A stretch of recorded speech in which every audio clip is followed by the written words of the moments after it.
Today's episode is brought to you by Beam. Transform your sleep with Beam's Dream. It's the secret behind 15 million nights of improved sleep, and that's a lot of nights of improved sleep. You fall asleep faster, you stay asleep longer, and you wake up refreshed. Get up to 40% off at shopbeam.com/PDB and use the code PDB.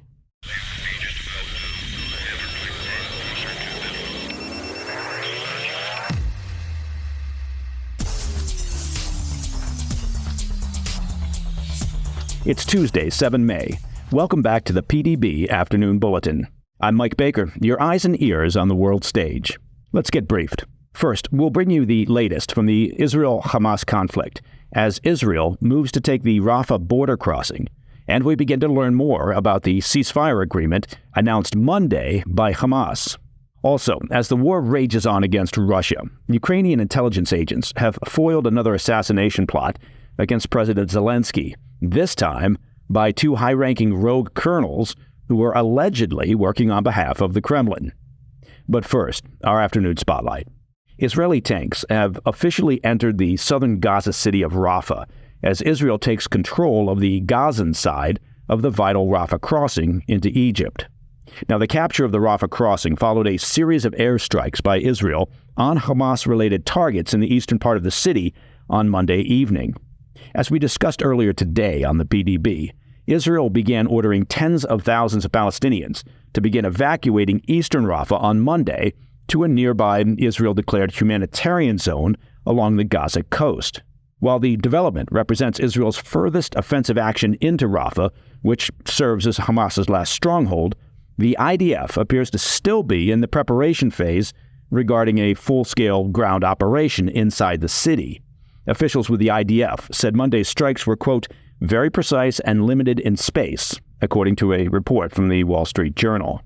They said the strikes were intended to degrade key infrastructure used by the Hamas militants in light of the group's rocket and mortar attack at the Israeli-controlled Kerem Shalom border crossing on Sunday, and that attack killed 4 IDF soldiers and wounded several others. During Monday's operations, the IDF reportedly killed roughly 20,000 Hamas militants. They also discovered 3 tunnel shafts used by the terror group.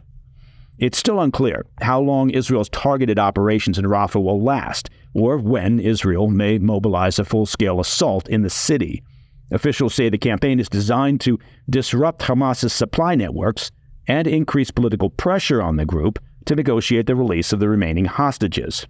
The strikes in Rafah were briefly thrown into question on Monday after Hamas announced, much to everybody's surprise, that they had agreed to a ceasefire. Now, a skeptical Israel saw that as a ploy by the militant group, as the deal that Hamas agreed to is described as a watered-down version of what negotiators in Cairo had presented to Israel. Israel's war cabinet later voted to proceed with operations in Rafah, but also agreed to dispatch a team of negotiators to Cairo to, quote, exhaust all options. The Israeli delegation, the director of the CIA, officials for Hamas, and mediators from Qatar all arrived back in Cairo on Tuesday to resume the ceasefire negotiations. A Qatari foreign ministry spokesman described the talks as, quote, indirect negotiations between the two parties, as Israel's delegation will not meet face-to-face with Hamas. So what exactly did Hamas agree to on Monday? Well, according to officials that were briefed on the talks, Hamas proposed an initial phase that includes a 42-day truce period, the release of 33 Israeli hostages in exchange for Israel's release of large numbers of Palestinian prisoners, and the partial withdrawal of Israeli troops from Gaza. Their plan makes room for a second phase where the pause in fighting could become a permanent ceasefire, along with the withdrawal of all Israeli troops and the release of the remaining hostages. A third phase would involve exchanging bodies and a complete end to Israel's blockade of the Gaza Strip. Now, a few things worth noting. Israel has been very clear that they will not accept an agreement that involves a permanent ceasefire, as that would simply let Hamas reconstitute and continue to threaten and attack Israel in the future. Hamas's proposal also differs significantly in detail from the purported terms of a deal proposed last week by Israel, which the U.S. had called extremely generous. It's likely that Hamas knew their terms would be rejected and simply wanted to paint Israel as the aggressor ahead of their anticipated operations in Rafah. The ploy appears to have worked to an extent, as governments in the Middle East are now condemning Israel's latest operations in the city. Hamas, meanwhile, used the moment as an opportunity to accuse Israel of, quote, dangerous escalation, and called on the U.S. and international partners to increase pressure on Israel. Coming up after the break, 2 rogue colonels in the Ukrainian military working on behalf of the Kremlin have been arrested for an assassination plot against President Zelensky. I'll be right back. Welcome back to the Afternoon Bulletin. As President Putin was being sworn in for his 5th term as Russia's president this morning, Ukrainian intelligence agents announced that they foiled yet another attempt to assassinate Ukrainian President Zelensky. The Ukrainian State Security Service, or SBU, reported the capture of Russian agents within the Ukrainian State Guard Service. That's a unit that's similar to the U.S. Secret Service.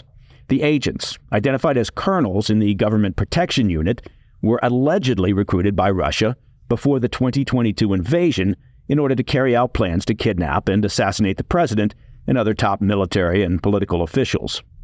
In a Telegram post detailing the plot, the SBU disclosed that the infiltrators were tasked with transmitting the locations of key officials, which would then be targeted by rocket and drone strikes. According to the SBU, the operation was directly managed by 3 members of the Russian Federal Security Service. The 2 officers involved in the plot were arrested on suspicion of treason and preparation for a terrorist act, both of which carry life sentences. In addition to targeting Zelensky, the plotters allegedly planned to eliminate the head of Ukraine's security service, their military intelligence chief, and other high-ranking officials. The SBU chief said of the plot, quote, the terrorist attack was supposed to be a gift to Putin before the inauguration, end quote. Russian officials haven't commented on the news yet, but attempts on the Ukrainian president's life are, frankly, nothing new. Back in November, President Zelensky revealed that he'd survived at least half a dozen assassination attempts since the start of Russia's invasion. As we reported just last month, Polish authorities detained a man accused of collaborating with Russian intelligence to orchestrate Zelensky's assassination.